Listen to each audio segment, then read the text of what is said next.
Good afternoon, everyone. We'll go ahead and get started. My name is Kelly Oliver, and I have the pleasure of serving as the Animal Health Planner for the Kansas Department of Agriculture. And welcome to the 5th Secure Food Supply webinar of 2023. I appreciate you taking time to be with us today. For the next 60 minutes, we'll be discussing stop movement orders during a disease outbreak. Before the session begins, a couple of housekeeping items. During the presentation portion of the session, all participant microphones will be muted by the meeting host. If you have a question during the presentation, please submit your question using the chat button at the bottom of your screen, and KDA staff will be monitoring the chat for questions to be asked at the conclusion of the presentation. And lastly, the session is being recorded and will be posted on our website next week. At this time, I'd like to introduce Dr. Justin Smith. Dr. Smith has been with the Kansas Department of Agriculture, Division of Animal Health since 2011. In 2013, he started serving as the Deputy Animal Health Commissioner, and in 2017 was promoted to the Animal Health Commissioner role, which he currently serves. He continues to advocate and educate on foreign animal disease preparedness efforts to our livestock industry and stakeholder groups. I certainly appreciate him taking time to be with us today. And Dr. Smith, I'll now turn it over to you. Great. Thank you, Kelly. Can you hear me okay? Yes, we can. Excellent. Great. Okay.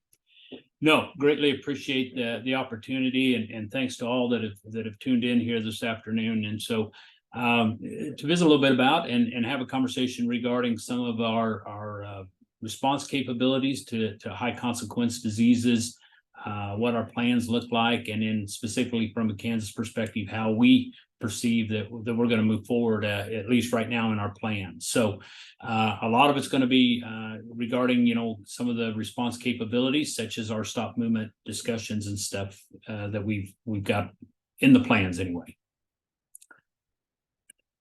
So we talked about high consequence diseases, and I guess I'm a lot of what we're going to talk about here is related to those type of diseases, or those foreign animal diseases. Sometimes you'll hear them called transboundary diseases, but it is those diseases that will truly have an impact on us, as well as our livestock industries out there. So these are just a few of the things that basically define a high consequence disease. It's those diseases that can turn into an epidemic or a pandemic potential really easily, based on their infectivity, based on the naiveness of our animals that we have here to that disease organism. So they have that potential. Most of these diseases have a tremendously high opportunity for morbidity, as well as some of them do mortality potential. So again, the impact of them is a high consequence to us. They've got that increased infectivity or transmission rate. They're highly infective in that respect. The other thing that's out there is they've had the potential to have a huge, great economic impact, either from loss of production, and death loss, but also in the fact that they become trade limiting. They affect our trade.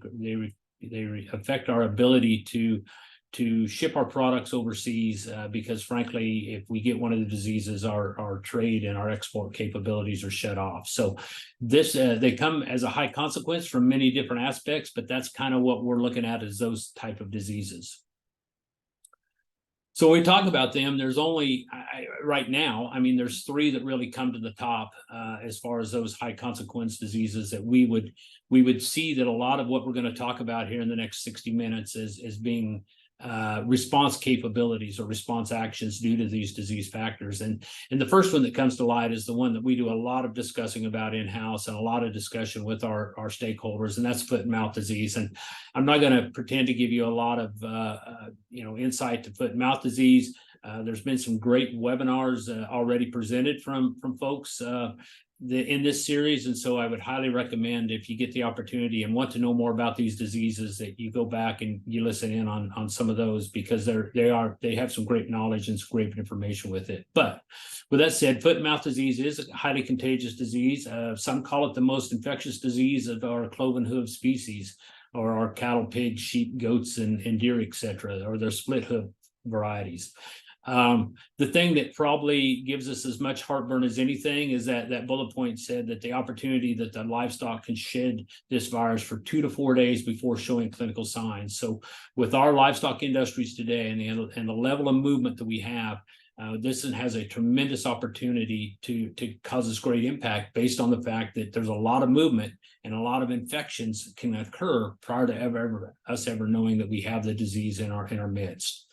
Transmission, both direct and indirect, respiratory aerosols, saliva, and then obviously anything of a fomite nature from a contaminated clothing, boots, has the opportunity to spread that. The key component, and something that we need to make sure that we yell loud and clear, is that it is not a public health concern. It's not a food safety issue. It's not a human health issue. And so that's if there's anything positive about foot and mouth disease, that's one of the attributes that we can bank on. Likewise, the other two diseases out there that I perceive being an issue with some of the response capabilities is African swine fever and classical swine fever. Again, these are highly contagious viral diseases. The fortunate thing is they only affect our pigs, so it's not a multi-species disease, but the impact on our swine industry will be huge and is huge. So list some of the clinical signs.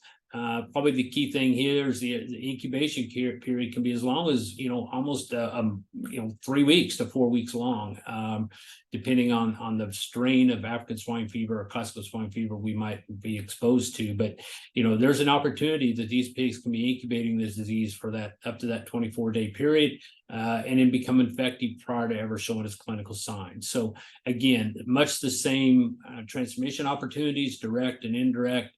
The one thing that's a caveat here is that there is a species of ticks out there that have shown the capability of transmitting ASF. Probably not our highest risk here in the United States, but it's still one of those things that we have to keep in mind and have to be aware of.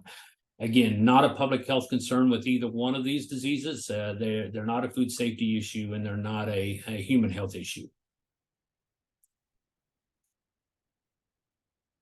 So before we ever get started, one of the things that we need to keep in mind is that if we ever have confirmation of any one of these high consequence disease or anything else that might come on the forefront or that's out there in some of the other reaches of the world, if we ever have one of these confirmations in North America, it's going to immediately change our day-to-day operations. And I think that's key. Not to be a doomsdayer, but that's key for us to understand and accept that things are not going to be normal. We're going to have to figure out a new method, a new process of doing business. We need to figure out how we can do that and do it economically and do it feasibly. But today, the way we do operations is probably not going to be the way we do it post-disease outbreak. So I think that's the first thing we got to do is we got to get a mindset that there is going to be some changes, and there's going to be some fairly dramatic changes, and we're going to have to work through that process. So one of our biggest response goals, or one of our key things that we want to do in the case of any high consequence disease, again, whether it's one of the three we've already talked about or any of the diseases that might impact us that we don't typically have in the United States, is that our first goal is going to find it, control it, and contain it as quickly as we possibly can. And I think that goes without saying that our goal would be to let's get this thing eliminated, and let's make sure that we can get back to some normalcy as quick as we possibly can. We're going to use some eradicate the disease using strategies to protect public health. We're going to try to stabilize animal agriculture as much as possible, and basically secure the safety of our food supply and obviously the economy. The unfortunate thing is that eradication of that disease is probably not going to be a pretty sight for a period of time. We're going to end up eradicating some livestock species. We're going to end up do some things that are not going to be very business friendly, and that's what kind of those conversations about what some of those steps might be. But the goal is to eradicate it, be aggressive, and approach it to where we can get back to free status as quickly as we possibly can. But I think the other thing that we need to be aware of is that we need to figure out a way to use science and frankly, our risk-based approaches to try to see how we're going to facilitate business continuity. So what businesses, those operations that are not affected, those animals that are non-infected, How can we get them back into business as much as we possibly can and back to some normalcy as fast as we can? So them are the things that we spend a lot of time talking about. And frankly, you know, the risk-based approaches are a little problematic in the fact that we don't have the diseases here in the United States. So it's hard to replicate that process and see what is a risk, what isn't at risk. And so we got a lot of work ahead of us when this thing comes, but we also need to recognize this is what our goals need to be as we delve into the response of these diseases. So one of the initial outbreak response strategies, and if you've been involved in any of these conversations regarding animal disease response, you've heard all of these before. This isn't new, but we are going to delve into these a little bit deeper. But frankly, you know, the first thing that's going to happen in the state of Kansas, and I guess I've also got to say that from USDA guidance that it will be nationwide, is that there will be a stop movement order issued. And we're going to go into that a little more in depth, but that stop movement order will be the first thing what we do upon the verification or the confirmation that we have a high consequence disease in the United States. Once that happens, then we'll start talking about where are those positive premises, where are those at-risk premises, those premises that may have had exposure, high exposure. So we're going to start establishing control areas. And, you know, from a state perspective, our goal is, or hope is that we are not impacted with one of those control areas. But reality tells us that with the level of movement that we have and the amount of movement that we have across the nation, and in particularly within the state of Kansas, the vulnerability is here. And so we accept the fact that we will more than likely have some sort of a control area based on, like I said, exposure or whether we actually have an infected premises. But at the same time, we recognize that we've got to start doing some things to get business back in. And so business continuity permitting will be part of that process and will be that methodology that we're going to use to try to get some level of business going back again, some level of movement going back again for those non-infected premises. So again, we're going to touch on all these, but at the same time, this is kind of where our initial outbreak response strategy is going to go. This is not without saying that we're going to be doing a lot of tracing and a lot of epidemiology and a lot of testing and disease response to sick animals. And so, and then, you know, the worst case scenario is if we have a positive premises, we're also going to be talking about how are we going to eradicate that and do some level of euthanasia and disposal components on those positive premises. So a lot's going to be going on, but like I said, these are going to be kind of the three pillars that we're going to start with to try to get things back in order. So we've talked about control areas again, and I just want to make sure that everybody recognizes what a control area is before we move on, because frankly, what we're going to be talking about is a stop movement and permitting, and it does make a difference where your operation happens to follow of what the steps are going to be. So a control area is going to be established around those positive or even those suspect or at-risk premises. We're going to establish a controls area around there. We do this because of the potential for local spread. We know that local spread is impactful. So the goal is to develop a zone around there that's got some increased surveillance, some increased methodologies within it to help at least prevent that local spread from occurring. So a control area, and again, we can talk more on this later, but the control area is really a combination of what we call the infected zone.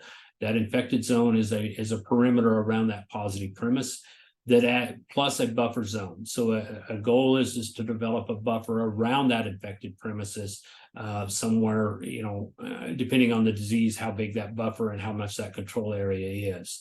In the case of foot and mouth disease, that control area at a minimum is going to be 6.2 kilometers across, or radius, I mean.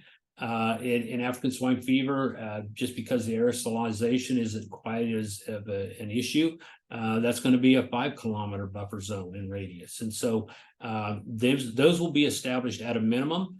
Not to say they may not be larger depending on the operation and what the locale is around it, but those will be the effective minimum. So if you happen to fall into one of those control areas, there's going to be a tremendous amount of guidance and a tremendous amount of help and oversight of how can we keep you in business and how can we keep you safe at that point in time. The areas that are outside that is what we call the free area, and that's an area outside of a control area.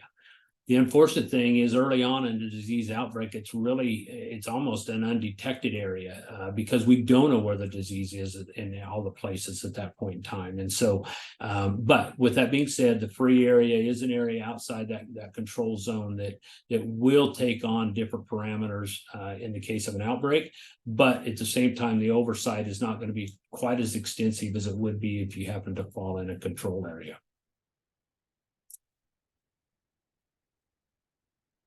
So we've talked about it. The other thing that's going to happen immediately, and again, I'm going to talk here from the perspective of Kansas, just because this is in our plan and has been in our plan for many years. With that being said, USDA has come out with a national 72-hour temporary standstill template that they're going to invoke as well from a national component. But from the Kansas perspective, we will initiate a stop movement upon the first confirmatory outbreak in the United States. So what is a stop movement? And basically it is prohibit the movement of any and all susceptible animals and certain associated products and materials. So with that being said, our goal is that we will stop the interstate and the intrastate movement of animals and any at-risk products that might be out there associated to that. So again, this is going to be disease dependent. What susceptible livestock does that invoke? But if we talk about foot and mouth disease, it's going to be all of those cloven-footed animals. And so we will ask that all those movements stand down and not initiate any type of new movement. Those susceptible products will be them rendering, dead carcasses before they've gone and gotten processed, manure from a facility, semen and embryos, and then any of those fomite opportunities, such as farm vehicles and trailers that may be contaminated from a facility, that may be contaminated with animals or been in locale, hides from unprocessed hides from a processing facility. One of the things, and we'll talk a little bit about that's been in consternation is whether milk should be involved in our stop movement. In the past, Kansas has had milk involved in their stop movement process. We have had recent discussions, and frankly, research has shown us that if we can do some things to mitigate the risk, that milk is a negligible risk. And so we're in the process of removing milk from our stop movement order, but that isn't saying that it's going to be, the capability is not going to be just free movement out there. So one of the biggest reasons that we put a stop movement in place is frankly just to give us a little bit of time to wrap our hands around the scope of the outbreak, to do some assessments, some evaluations of where this outbreak may be, what locale is it in the United States, what geographical region does it impact, and what that operation looks like, and what kind of movement or what kind of conveyances may have come in and off of that. So frankly, just to assess and evaluate the outbreak itself, look at the scale of it, see what the size of it might be, and try to determine the epidemiology. Do we feel like that this is the first case of it that is out there, or is there an opportunity that they were infected from another facility? So that's the first thing that stop movement is aimed to do, is just give us a little time to get our hands wrapped around things and try to get a better picture of what might be happening. Obviously, at that point in time, we're going to be communicating that outbreak to our constituents, to our stakeholders, to the nation, frankly, and figure out, and give us time to implement that response actions, to get our incident management team stood up, to get our veterinary force leveraged so that they can do enhanced surveillance and maybe some enhanced testing for us. Also, it gives us the opportunity to establish the control areas, particularly if we have one of those positive facilities within our state, or we have one of those suspected facilities within our state. It gives us that opportunity to establish those control areas, set up those perimeters, define where that perimeter is, and then figure out ways that we can get C&D stations and all of that, the stuff that goes along with the control area need, put back, get it stood up.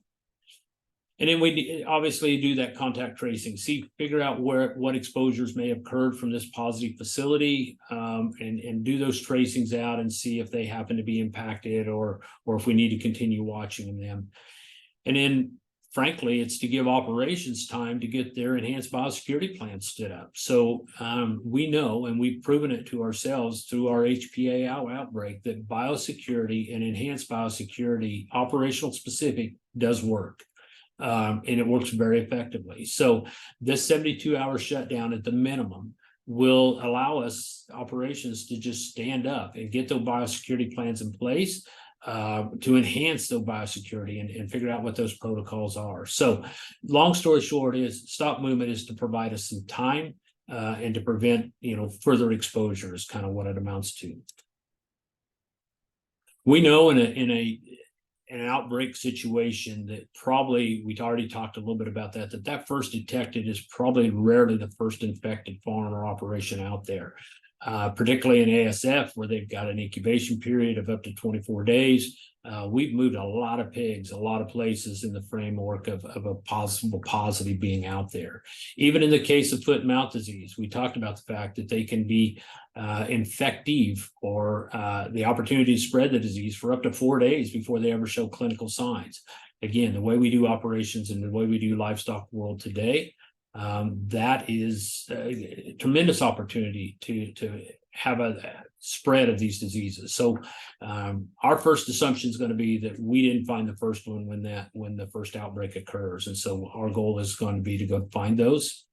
Also, research has shown in the UK and in some of the countries that have been impacted by AS or FMD, likewise as some of those countries that are being impacted with ASF right now, that 80% of the outbreaks are due to what we call local spread. So they've defined local spread as any of those outbreaks that may have occurred within 3 kilometers of the primary or the index case. So if we can minimize the opportunity for that local spread, we have an opportunity to minimize the outbreak tremendously. And so again, validation of why stop movement is required and validation of why stop movement is a functional tool that could serve us very well. And then lastly, obviously, is segregation. If we can make sure that the virus doesn't come in contact with susceptible animals, we can stop that virus in its tracks. And so if it doesn't have a host, it's going to die. And so if there's ways that we can require segregation or help support segregation of infected animals from susceptible animals, we can do a lot about stopping this outbreak again. And again, validation that our stop movement protocols are have some merit in the disease response.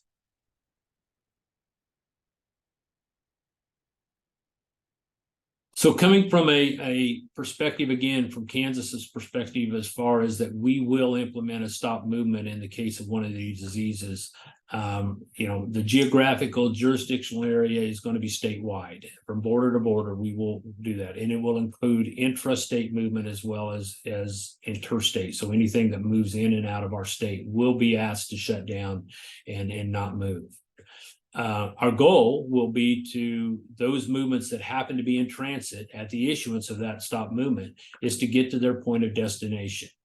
Again, we will try to assess and rapidly assess the animals that may be moving or on our way to Kansas via CVIs or notifications that we've gotten through our permitting process. We're going to try to assess if those animals may be at risk. Were they exposed? Did they come from the region of the control areas? If they happen to be from out of state, that type of thing. So we'll try to intervene those as quickly as possible. But our goal will be to get those shipments to their point of destination. There may be an opportunity, depending on where they're at in their trip or whatever, to return them to point of origin, but that's not likelihood. The only opportunity that may present itself is if they're going to an operation that may not be in business at that point in time because of the outbreak. Are they moving to a livestock market that frankly doesn't have the capabilities of housing animals long term? So, or are they going to where they headed to an exhibition that is no longer going to be in in effect. And so there is some opportunity, but it would be a very minimized in my opinion, and be a case by case basis to return to that origin. So again, our goal is to get them to their destination. The key there is the destination needs to take steps to make sure that they're safe. Maybe you don't throw those animals into your general population at that point in time. Figure another alternative site, but the purpose will be to get them there, and then, like I said, quarantine those animals and assess those animals on a day-to-day basis. We've already talked about this. Movement standstill does not include milk from a USDA perspective, and again, from our change here in the state of Kansas, is probably not going to include milk. But that isn't saying that milk's just going to have a free pass. There's going to be some contingency requirements that's got to be met. And frankly, in the state of Kansas, it's going to be, what have we done to minimize the risk of milk not being a contaminated product, or the ability to have milk be contaminated? So those contingency requirements are frankly going to be, what does a secure milk supply call for? What have they done to secure that transit, that truck, that route truck is not a fomite? So what have dairies put in place to make sure that truck or that transportation hasn't had the opportunity to carry that virus back and forth? What have they done with their drivers? What have they done with their milker education? What are they doing for their surveillance on site and in day-to-day monitoring? So there's going to be some contingency plans before that milk is going to get a pass. But with that being said, it will not include milk, because we know that milk is a just-in-time product. Those cows will continue to be milked, and so we've got to figure out a way to manage that product if we don't allow it to be moved. And frankly, the risk of keeping it on farm and the issues of keeping it on farm at this point in time outweigh the risk of milk if it's handled properly. USDA, anything that is FSIS inspected or state inspected products out of our processing facilities, if it's passed inspection, it will be exempt from the stop movement. So again, our goal is not to stop food products. Our goal is to stop those animals that may be infected. So anything that's gone through those inspection process products wise will be exempt from it. There's other negligible risk products that are out there that are going to be exempt. We talked about rendering products, but if they've gone through a rendering plant and they've been processed, there's no reason to think that the products that are coming out the backside can't move without risk. There's also, maybe the tallow out of our processing plants. We've had questions about whether they can move and whether rail cars are going to be involved in this stop movement. So based on this comment right here is that no, those will all be exempt from our processing that.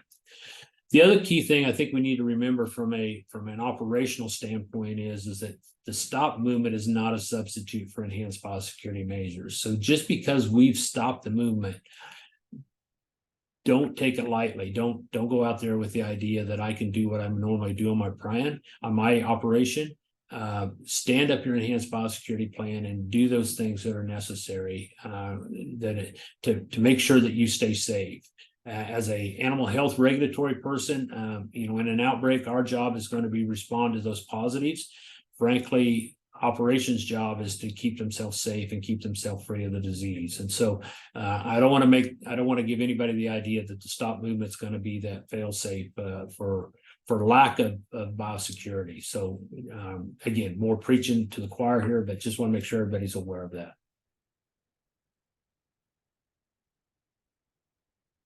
So one of the things that we've talked about here in the state of Kansas from the very start of talking about a stop movement is that if we're going to do a stop movement, it's our responsibility to figure out a methodology of getting business and movement going again once it's capable and once it's safe to do so. So that's where this aspect of continuity of business permitting comes in. So what is the process? What can we do on operations to lower the risk and to do a risk assessment to allow some of these movements to occur and to start to occur? Are they going to go back to normal? No, not for any foreseeable future. But how do we get that process going? So again, a continuity of business permit is basically just an approach, a risk-based, a science-based approach towards managing movement. The key here is of non-infected animals from a non-contaminated animal or a non-contaminated product from a non-infected premises. So there's a lot of nons in that statement, but this is not an effort to get animals that from a positive site or from an at-risk site. It is an opportunity to get our animals that we can verify at this point in time, to the best of our knowledge, are not infected, and get those animals moving in the normal processes. We want to be able to develop some sort of business continuity. We want to be able to maintain business operations, but with the extra step now of mitigating the risk of any animal or animal product transmitting or moving this disease issue around.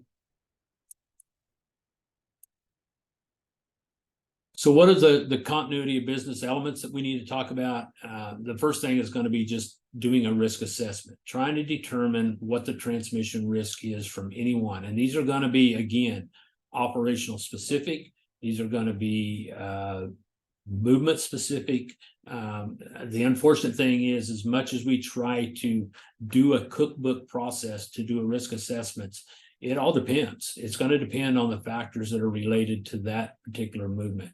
So with that in mind, we need to recognize that movements are not going to happen at the speed and at the rate that we are accustomed to today. There's going to be a lot of things that need to happen before these movements can occur. The first thing we're going to do is some sort of an epidemiological and get some sort of a premise information. So what operation are you? What is your operational methodology? What do you take in? What is your species? Looking at where you've got those, doing an epidemiological investigation on your premises to determine what that opportunity is to go forward. The other key thing is that there will be a requirement that a secure food supply plan is implemented. And when I say that, it's the normal biosecurity that you would normally do in place, but what enhanced biosecurity, what approved plan have you got in place that it entails enhanced biosecurity, and to make sure that that is stood up and in place. We're going to have surveillance requirements. What are you doing to surveil whether that disease is on your place? Is it observational surveillance? Is it testing? Again, it's going to be disease dependent, but you're going to have to validate what you have in place and what you've done. Cleaning and disinfection. What steps have you taken to enhance your opportunity to mitigate the disease if you happen to get it, or to mitigate the opportunity for that disease to grab a hold? So what cleaning and disinfection processes have you stood up in place? Again, these aren't your normal ones. These are those enhanced processes that are in there. The other thing that's got to be a part of it is that permitting guidance.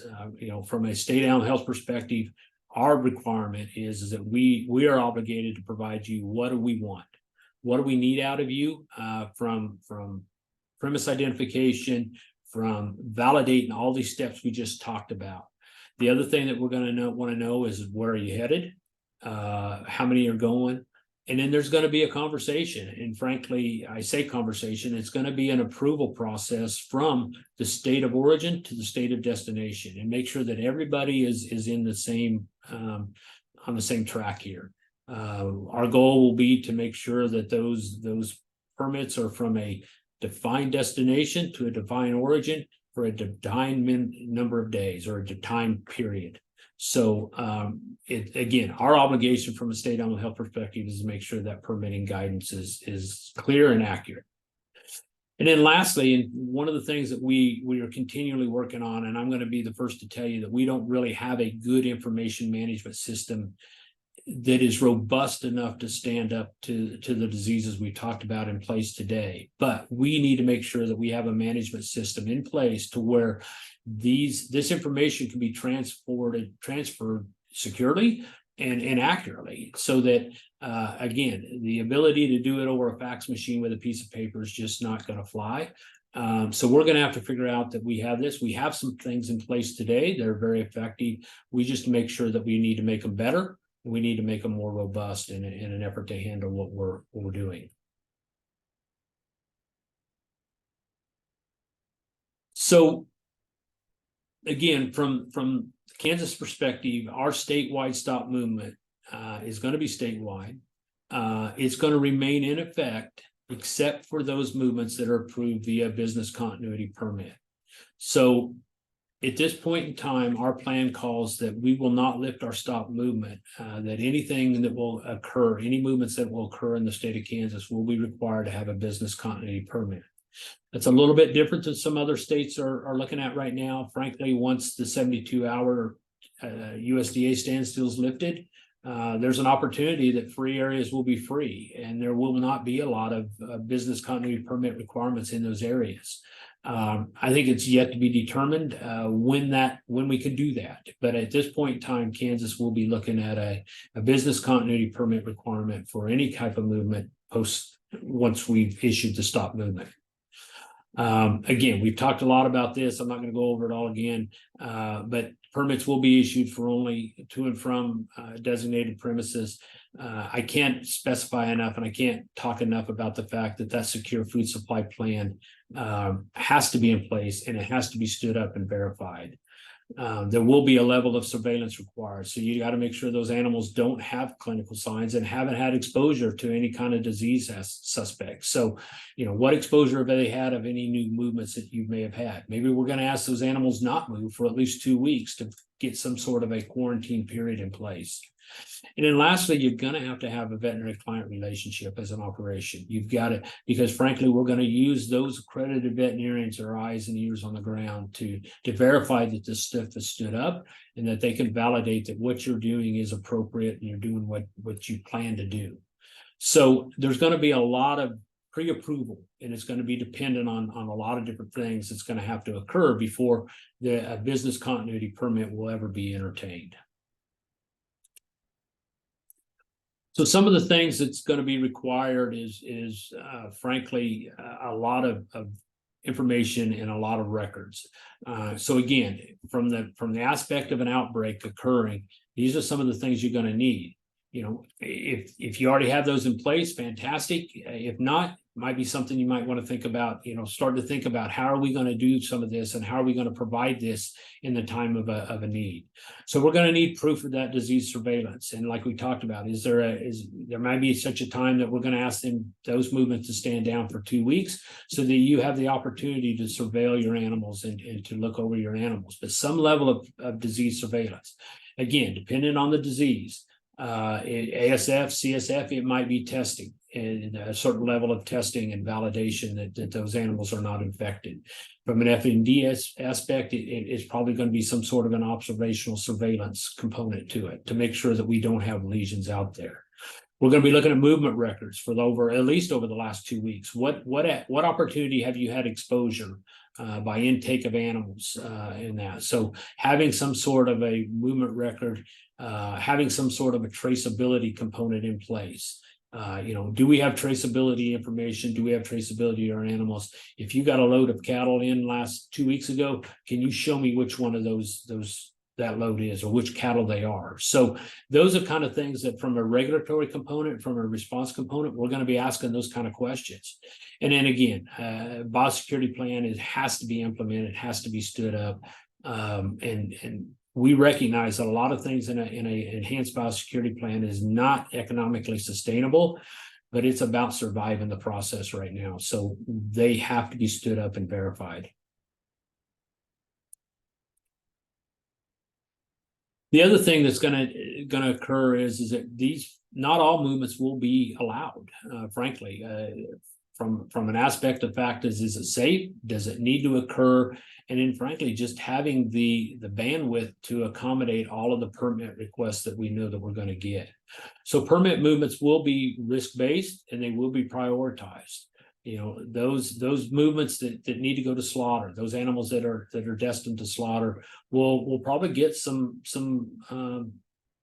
be first to the list, frankly, for 2 reasons. One is that we know that they are a terminal movement, so that the opportunity to infect other animals is going to be minimized. The other one is if we can we know that those diseases only affect live animals. So if we can get those animals, off the face and removed, there's less animals to have to do the exposure with. And so slaughter movements are going to kind of move to the top of the list from that component. Also, we'll have to affect and frankly accept the fact that there will be necessary movements because of animal welfare concerns. Are they out of feed? Are they on a grazing allotment that frankly is done? Do we need to figure out a way to make sure that these animals are cared for? Probably the one that really comes to light is that moving in the case of swine, moving pigs from a nursery to a grower because there's more pigs coming down the pipeline, and so what are those opportunities to move animals, and what is the requirements for just to accommodate animal welfare concerns?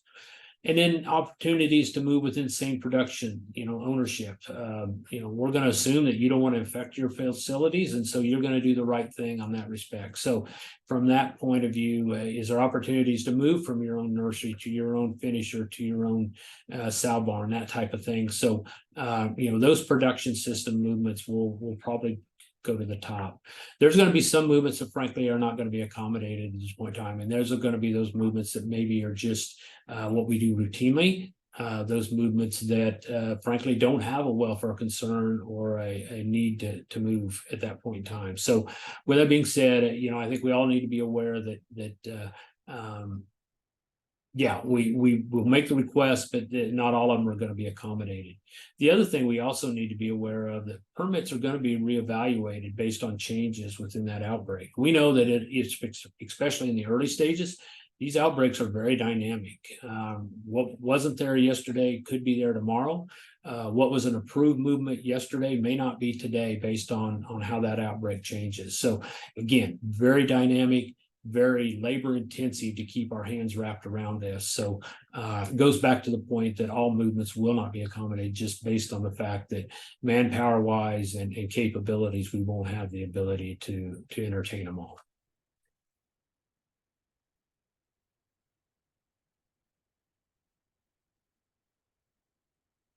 Yeah. There we go. So again, I don't want to beat the bandwagon too much, but frankly, this is a secure food supply webinar, and so I want to take this opportunity to reinforce the fact that these are going to be vital. And with that being said, you guys are all on board, and you are here because you are aware of these. So I'm not going to go in depth about what all these are, but they will be vital in our response capabilities and any kind of business continuity after we have a disease outbreak. Our goal with these secure food supply plans, and honestly, frankly, your goal should be that you want to maintain that disease freedom. It goes without saying that the best way to survive these diseases is never get infected. So if there's a capability of implementing steps that will allow you to maintain disease free, that's a win. And that's a win for both of us and for the industry as a whole. So the goal will be that's the first goal. The other one is to frankly, these supply plans and the education that goes along with them and implementation of them is to provide some sort of a guidance to help reduce that disease spread through livestock sectors. So, what steps need to happen? We think we've got a pretty good plan laid out there, a template out there, but we're going to be learning new things about what can we do to help minimize the spread. So these plans will be served as a guidance. And it goes without saying that these plans will help support that economic viability, particularly here in Kansas, because we will require those secure food supply plans to be in place before they ever have an opportunity to ask for a movement permit. So we think that's our opportunity to say, yes, we're doing the right thing, and that we want to make sure that our livestock industry stays safe. And then frankly, it gives me an opportunity that when we start entertaining or start looking at interstate movements, or that our opportunity to move animals out of the state of Kansas, say our pigs to our processing facilities out there, secure food supply plans and the implementation of secure food supply plans gives me some opportunity to go to other state animal officials and say, hey, Kansas operators are doing the right thing. They've stood these up. They've done what they can. They've mitigated the risk as much as they possibly can. You need to entertain these movements. And so, because as we said, those continuity of business permits take 2 entities or 3 entities, frankly. It's the operations that are involved in receiving those animals and shipping those animals, but also buy-in from both state animal health officials. So these biosecurity plans help me. They give me some ammunition, if you say, to go and petition on your behalf to allow these disease movements if they're done, because of the risk mitigations that comes from. So with that said, I think we're kind of in what I call an evolving paradigm, and the fact that when I started on this venture as a state animal health official, our response plans was euthanasia and disposal. But I think we've come to I know we've come to the realization that that's probably not even feasible, and it's definitely not in our best interest as a livestock industry. And so, the evolving paradigm is what can we do to minimize the impact? So the stop movement is going to be key in that. The stop movement is going to be that first thing that's going to be issued. How do we minimize the opportunity for spread to happen? And stop movement is going to be one of those. Obviously, doing investigation, doing control areas, doing those traces, having better traceability in our animals today than when I started in this business has been key. Having that capabilities to show disease freedom because of traceability is going to go a long way in allowing us to get back to some level of normalcy out there. Utilizing secure food supply plans, making them work for us and getting them implemented out there. And then utilizing all of that information we just talked about to establish some sort of permitted movement based on the risk assessment, developing some sort of risk assessment that frankly is all going to lead down to some level of continuity of business. Again, from the very beginning, we talked about it's not going to be normal, but what level can we get back to, and what kind of normalcy can, and how fast can we get back to business as usual? So with that, Kelly, that's kind of the end of my comments or conversation, but yeah, I'll turn it back over to you. Perfect. Well, thank you so much for that great information. I have been monitoring the chat. And Kelly, I don't know if it's you or my speaker, but I'm not hearing you. So give me a chance to figure this one out.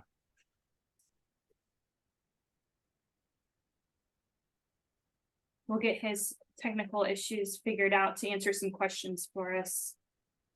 In the meantime, if you do have any questions, feel free to drop those in the chat. It is working? Okay, then mine's doing it again, but I'm not sure how to fix it.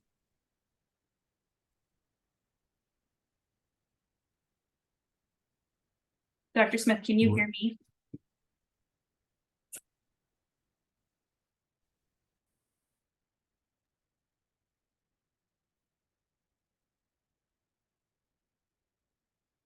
Now talk, Kelly.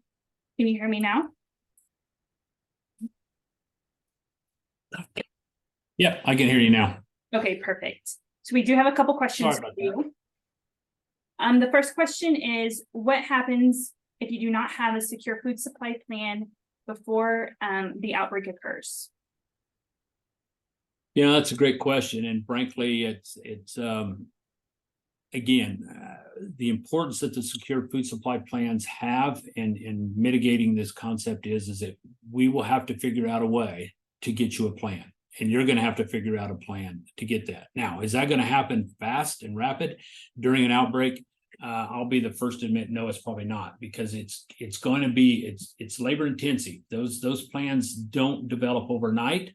There's processes that's got to be put in place. You got to, like we talked about, the surveillance. So it's not something that's going to happen just overnight is what it amounts to. So our goal will be to get you a plan, to get you stood up, but it's not going to be a priority at that point in time. So with that being said, I guess use this as the message of get with us now, get with your state animal health officials and get a plan today, and get it in place, because it's going to be tough to get one after the outbreak has occurred.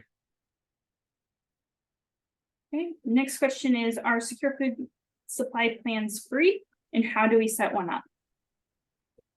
So yes, they are free. To my knowledge, I don't think there's a state out there that's charging for them. And I know in Kansas they are free. And frankly, we have put staff on place, namely, in our office to help facilitate those to occur. So again, I'm answering from a Kansas perspective. But if you have a desire to get stood up and have one developed, the first thing to do is reach out to our office. We'll put you in touch with Kelly and make sure that we get you on the process of starting to build your operational specific biosecurity plan. And the last question is, how will we know if the stop movement order is in place? So with that being said, I think it's going to be widespread. All of the new at that point in time, I have to believe that the disease outbreak, if we're getting into the point of doing a stop movement, is going to be the news item of the day.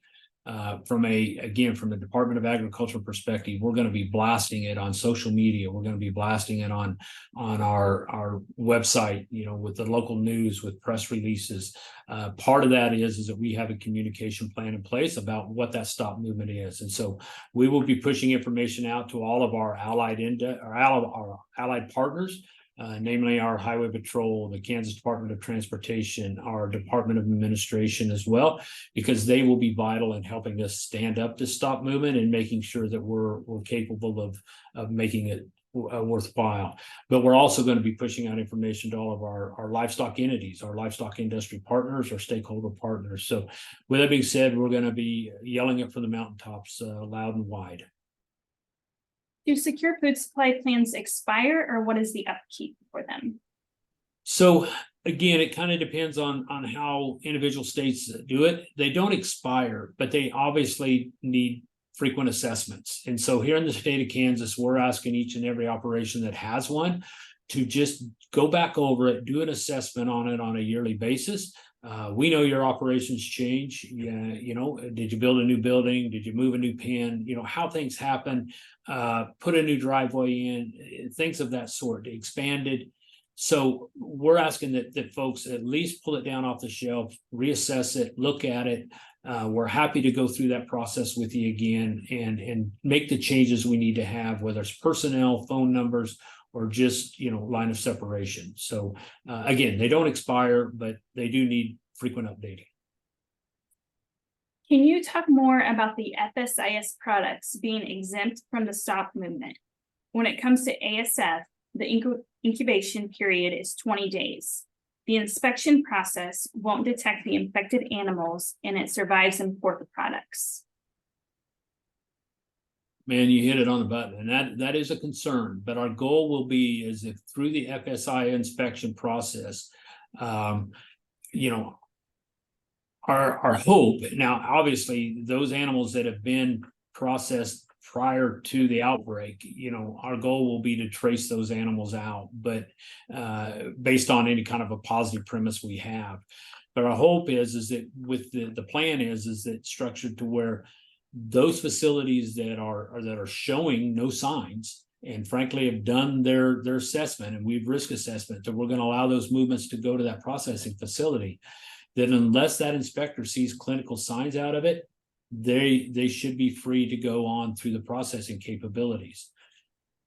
I'll be the first to admit there's a slight possibility that animal could be incubating and got snuck through the process. But if that product is processed properly and cooked properly, we've mitigated the risk of that virus continuing on. But yeah, ASF does present us a few more problems in regards to processed product.